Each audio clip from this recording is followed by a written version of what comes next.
Airport तो ठीक है, और हम व्यक्तिगत तौर पर मैं हमेशा ऐसे बड़ी परियोजनाओं के पक्ष में रहता हूं, क्योंकि इनसे जो गति मिलती है वो स्थायी होती है। कोई सरकार आए जाए उसका एक असर रहता ही है। नई दिल्ली रेलवे स्टेशन जहां बन गया तो उसके आसपास पूरा एक शहर सब बस गया, तो बस ही गया ना। वैसे जब एयरपोर्ट बनता है, कोई बड़ी चीज होती है, तो उससे लाभान्वित होते हैं लोग। इसलिए ये जो बात हो रही है उसके मैं पक्ष में नहीं।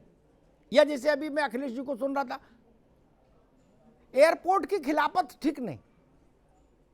और आप लोग तो करो ही मत, सब लोग राजनेता लोग, आप लोगों का बस चले तो अपने आंगन में हवाई पट्टी बनवा लो। गलत कह रहा हूं क्या? आपका बस चले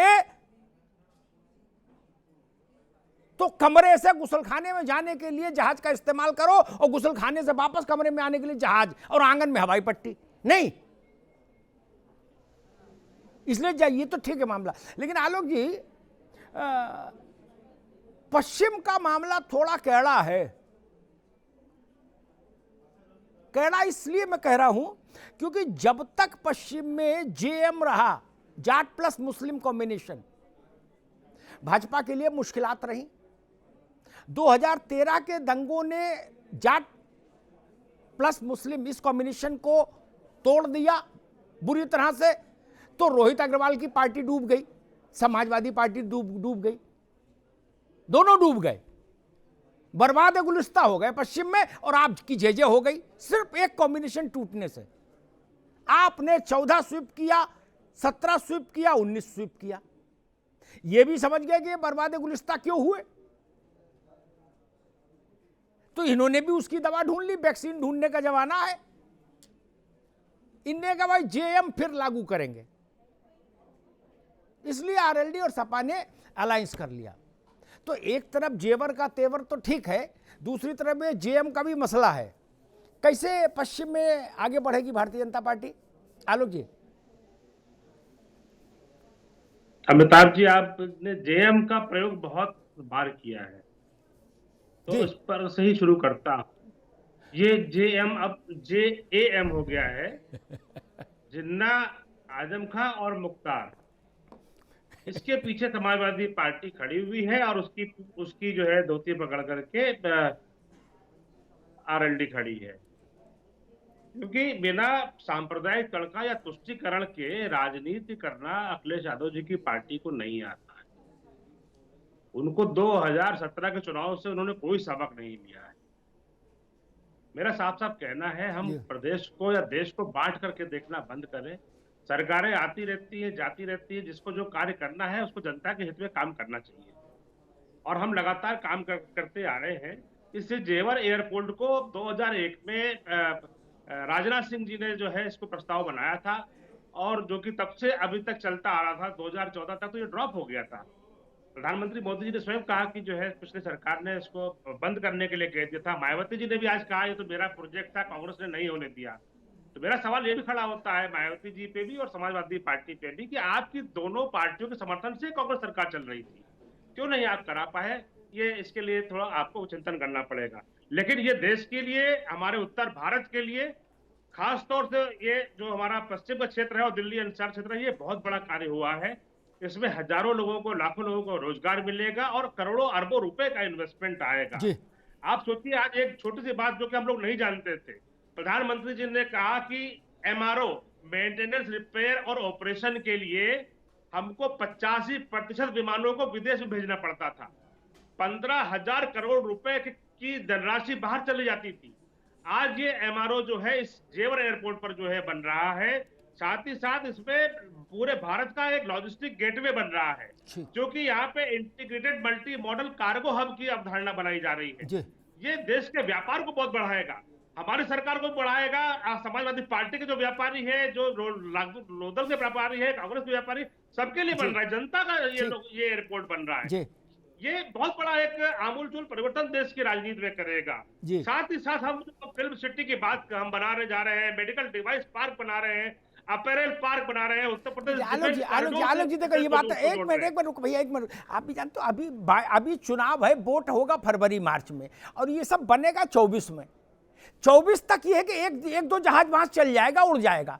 चुनाव में जाने से पहले जहाज उड़ जाएगा, फोटो खींचेगी, सब ठीक हो जाएगा। लेकिन अभी तो टाइम है। अभी तो अपन ये देखें, पश्चिम में राजनीतिक मुद्दों पर चुनाव होगा अभी तो, ठीक, क्योंकि तो ये अमिताभ सब जी, चीजें क्या दूर है। अगर हम सरकारें अगर साल 2 साल का इंतजार करें कि हमारी सरकार में नहीं बन सकता है, तो क्या कोई देश के लिए योजना तैयार नहीं होगी? ठीक बात है, ठीक बात। जरूर होगी और की जाएगी, जी और इसका लाभ सबको मिलेगा, जनता को मिलेगा। जी एक कांग्रेस और सपा के उस पर आलोक जी ने एक सवाल उठाया था, तो मुझे एक प्रसंग याद आ गया। नर्स इनकी कांग्रेस की सरकार थी, तो मुलायम सिंह जी का कहीं मैंने वक्तव्य पढ़ा कि सब बीमारियों की जड़ कांग्रेस है देश में। तो मैं मिला मुलायम सिंह जी से, मैंने उनसे कहा कि भाई जब सब बीमारी की जड़ कांग्रेस है तो आप तो चिट्ठी भेजो राष्ट्रपति को विड्रॉल की, समर्थन की। तो उन्होंने मुझसे कहा, लो ऐसी सलाह दे रहे हैं हमें, हमारी चिट्ठी भेजने से गिरेगी सरकार? नहीं गिरेगी। तब क्या होगा? बोले सरकार के 1000 हाथ होते हैं, सीबीआई लगा देती है पीछे, समझो। तो वो तो खेल ये था, सब जानते हैं वो प्रसंग कि क्यों सरकार को समर्थन होता है और क्यों नहीं होता है, कैसे वापस होता है समर्थन, कैसे दिया जाता है, सबको मालूम ही है। कपीश जी, आपकी पार्टी पूरे प्रदेश में गठबंधन पर इस बार बहुत मतलब गठबंधन के एक्सप्रेस वे पर अगर कोई पार्टी दौड़ रही है तो वो आपकी पार्टी है, ठीक।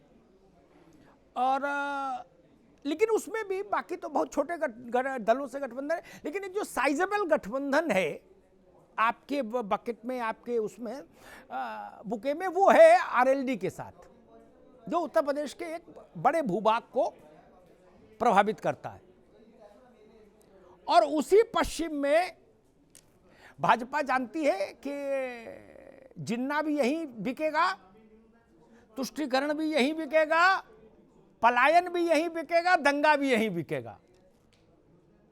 ओवैसी भी कह रहे दंगा मत भूलना मेरी जान, भाजपा भी कह रही दंगा नहीं भूल सकते। तो आप फेविकोल लिए दौड़ रहे हो कि जेएम जोड़ो, जेएम जोड़ो, जेएम जोड़ो, और बाकी जो ओवैसी और भाजपा हैं वो कह रहे ना जी जेएम अलग, जे अलग और एम अलग, जाट अलग और मुस्लिम अलग। कपीश जी, ये मसला तो है। पहले तो प्रमोद जी ने जो जैम की परिभाषा की, शायद वो कम रह गई थी, उसको मैं पूरा कर दे रहा हूं। क्योंकि झूठ और जिस तरीके से अहंकार की इनकी पार्टी है और जिस तरीके से महंगाई इन्होंने बढ़ाया है, तो जैम तो इन पर फिट होता है।